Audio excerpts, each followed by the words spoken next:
Example number 48 guys, lens maker फॉर्मूले के ऊपर एक और बेहद इंटरेस्टिंग क्वेश्चन। ठीक है, इसको भी कम निपटा दें, अच्छे से निपटा देते हैं, इसको भी खत्म कर देते हैं। हमसे कह रहा है find the radius of curvature of convex surface of plano convex lens. ओ हो, इस बार आपको गाइस प्लेनो कॉन्वेक्स लेंस दिया हुआ है, ना कि बाई कॉन्वेक्स लेंस। तो प्लेनो कॉन्वेक्स लेंस में नाम से पढ़ो प्लेनो कॉन्वेक्स लेंस। तो कुछ इस तरह का आपके पास लेंस है। तो यहाँ पर लिखेंगे सॉल्यूशन, क्या क्या आपको गिवन दैट है वो भी लिख लो, गिवन दैट आपको क्या क्या है। ठीक है भाई, हमसे कह रहा find the radius of curvature of the plano of the convex surface of plano convex lens. ओहो, रेडियस ऑफ कर्वेचर पूछ रहा है, मतलब ये जो है ना इसकी रेडियस पूछ रहा है।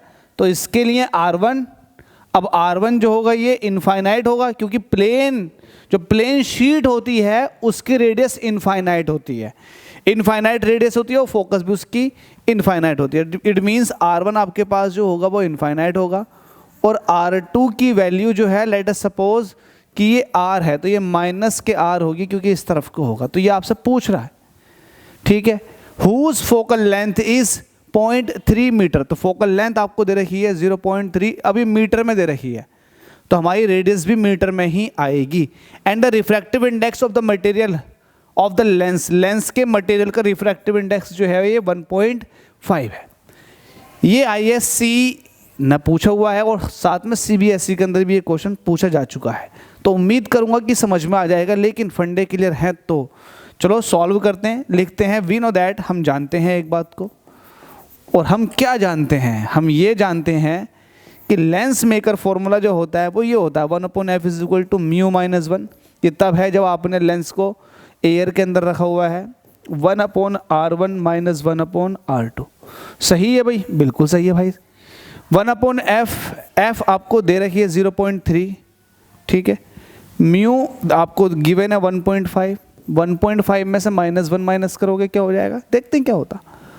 1/R1, R1 कितना है इनफाइनाइट, तो 1/∞ माइनस 1/R2, तो माइनस माइनस प्लस हो जाएगा, ये हो जाएगा 1/R।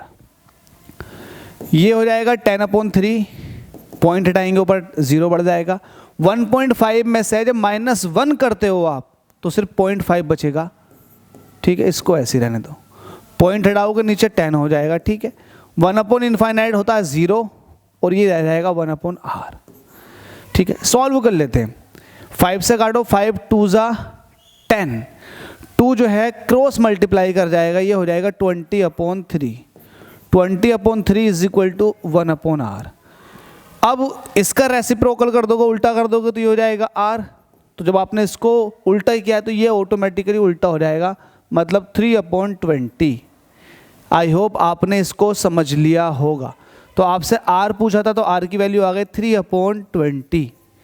3 का जब 2 से डिवाइड करते हैं तो वैल्यू आती है 1.5, लेकिन नीचे 0 भी है तो 1.5 की जगह हो जाएगा 0.15 मीटर में, 0.15। जब 100 से मल्टीप्लाई करेंगे तो आ जाएगा 15 सेंटीमीटर। तो ये वैल्यू आई है प्लस में।